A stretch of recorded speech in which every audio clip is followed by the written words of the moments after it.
자, 이제 계속해서 물가 얘기를 좀 한번 해보도록 하겠습니다. 희망찬 새해가 밝아서 물가에게도 희망이 보이나 했는데 희망차게 올라가 버렸습니다. 지금 공공요금 인상이 이게 예사롭지가 않아요. 예, 예. 와, 특히나 이거 전기요금 같은 전기료는 경우에는 너무 많이 올라버렸죠. 이야, 2.7배, 2.7배. 그리고 가스요금도 와, 이게 장난이 아닌데 지금 1.5배에서 1.6배. 대중교통요금도 200원에서 300원 정도 계속 오르죠.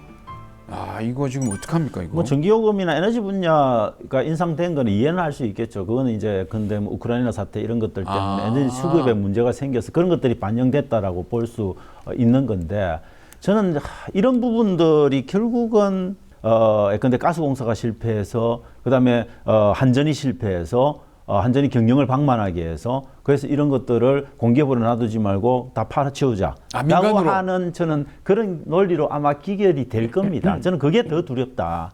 결국 이런 지금 전기요금 인상이나 이런 부분들은 이 에너지 수급의 불균형만 개선하면 조금 나아질 수 있는 부분도 있는 건데, 결국 그렇게 민영화 해버리게 되면 나중에 결국 이게 구조화된다. 뭐 그런 사실 부담들은 국민이 결국은 장기적으로 질 수밖에 없는 거여서 이 부분이 너무 강조 안 될 수도 없는데, 왜냐하면 당장의 문제이기 때문에 이 부분이 또 너무 지나치게 강조돼 가지고 결국 정부가 원하는 그런 방향의 공기업 개혁 이런 프로그램에 가서 민영화의 프로젝트가 나간다. 저는 그거는 대단히 우리 사회의 불행한 일의 시작이다. 그렇게 봅니다. 이거는 굉장히 좀 제가 이런 요구를 하면 복잡할 수는 있는데, 뭐 그 정도 올라가는 전기요금 낼 수 있는 그런 가정은 내도 괜찮다고 봅니다. 그런데 사실은 우리가 뉴스에서 많이 보는 것처럼 정말 전기료 낼 돈이 없어가지고 냉방 골방에서 자는 그런 굉장히 어려운 빈곤층도 우리 대한민국에는 엄연히 많이 존재하고 있습니다. 있고, 또 그냥 웬만큼 그냥 밥만 먹고 사는 소위 저소득층도 굉장히 많이 있거든요. 네. 그래서 이런 부분에 대한 보완은 확실해야 된다. 이런 부분에 대한 보완책은 어떻게 할 것인가? 네네. 이런 부분은 어떻게 할 거냐. 일괄적으로나 혹은 뭐 적당하게 차등을 두는 게 아니라, 대한민국이 정말 좋은 국가, 인류 국가라고 하는 거는 이런 그 저소득 계층에 대한 어떤 사회 보장이 확실해야 되거든요. 이번에 그런 것들이 확실하게 갖춰지고, 저는 뭐 이미 은퇴를 한 나이지만 어디 뭐 야간 택시를 해서라도 내겠습니다. 아, 전기세 올라가네요. 네, 방송 활동 열심히 하셨습니다. 야간 택시 해가지고. 아, 요거 꾸준히 출연하시면은 전기요금은 낼 수 있습니다. 아, 그래요? 네. 확실히 그럼 올해 올라가는 거예요. 네, 근데 저는 좀 우려스러운 거는 네. 우리가 물가 인상을 견뎌낼 수 있는 방법은 그만큼 많이 벌면 돼요.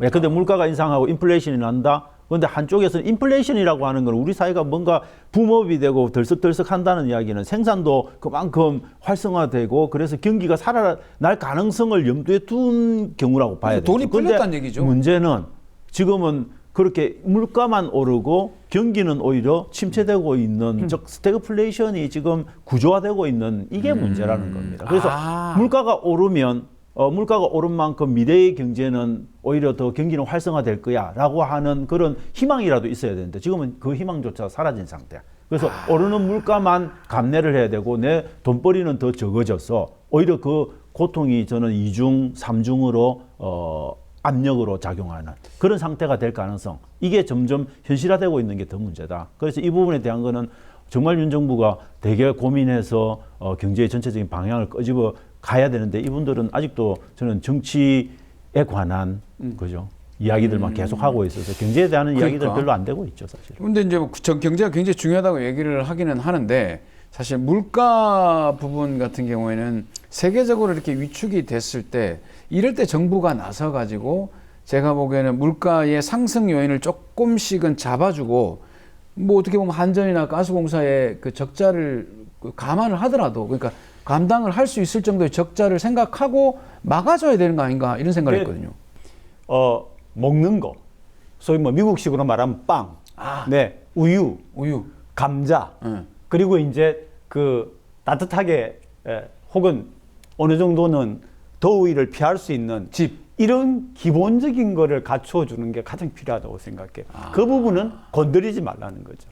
아, 그러네. 그러니까 다른 부분은 모르겠는데 생존에 필수적인 것들은 그런 부분은 전 국민 누구든지 그런 부분은 먹고는 살 수 있다.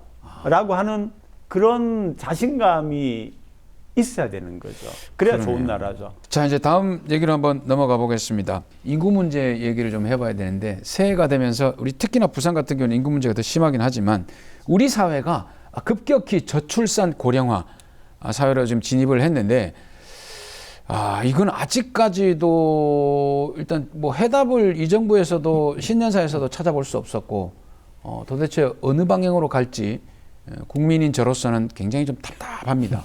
어느 방향으로 갈 것 같습니까? 근데 차 교수님하고 저하고 뭐 어떤 그 연결선에서 이 부분에 대해서 여론조사를 해본 게 있죠, 그죠? 했더니 물론 이제 부산 시민들에게 물어봤지만은 네. 젊은 층에서 아이를 낳겠다가 80% 가까웠죠. 그래요? 그렇죠. 네. 뭐 근데 부산에서 70 몇 프로, 부산에서 나를 포함한 지인들이나 가족들 중에서 아이를 낳아 키우겠다고 하면 의향이. 말릴 거냐 아니면은 기본적으로 그냥 지지해 낳으라고 줄 할 거냐? 지지해 줄 거냐라고 물었을 때 뭐 젊은 층들은 86%, 2030 세대는 86%, 거의 그 다음에 40대, 50대, 60대 다른 전체적으로는 한 84% 정도가 그러니까 그럴 제가 의향이 있다라고 이야기를 했던 것 그런 같아요. 제 결과가 기억으로는. 무슨 말이냐 하면은 우리는 굉장히 쉽고 단순하게 정부도 그랬고 언론도 그랬는데 애를 안 낳으려고 한다. 그게 아니라 낳을 수 없는 환경이죠. 네. 아니 결혼했는데 애를 안 낳으려고 한다가 세상에 어디 있어요. 그러네요. 누구나 다 부부가 아기를 갖고 싶어 하죠. 근데 낳아가지고 기를 자신이 없는 거죠. 금전적으로도 그렇고 시간적으로도 그렇고. 왜냐하면 직업을 갖고 가야 되니까. 그러면은 방향이 정부의 정책이 어떻게 돼야 되는지가 나오지 않습니까? 답이.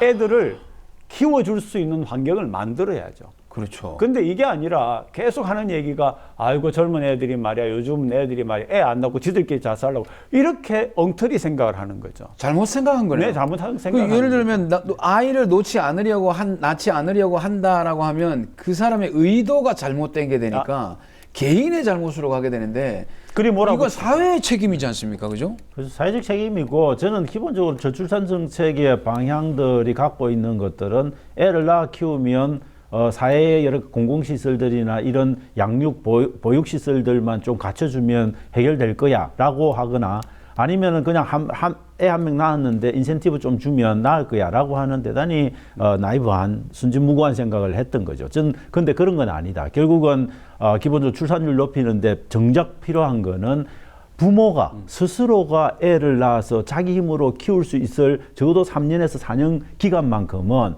직장에 대한 걱정 없이 그다음에 생활에 대한 걱정 없이 키울 수 있게 해주면 낫습니다. 세종시가 보여주는 게 그런 거거든요.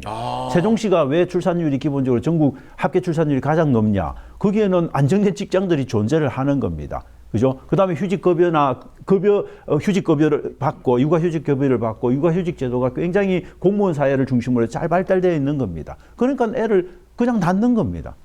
그런 방향의 대단히 소프트웨어적인 측면들에 좀 고민을 해서 그런 걸 해줘야 되는데, 우리 저출산 정책은 그렇지가 않은 거죠. 이런 것도 고쳐야 될 것 같아요. 이제 한쪽에서 이제 염려하시는 분들의 주장이 직장에 가 있는 부모가 근거리에서 내 아이를 볼 수 있는 곳에 뭐 타가시설이나 이런 시설이 있으면 좋겠다라고 그렇죠. 하니까 누가 뭐라고 하는 게 아니라 그럼 일에 집중을 못 한다.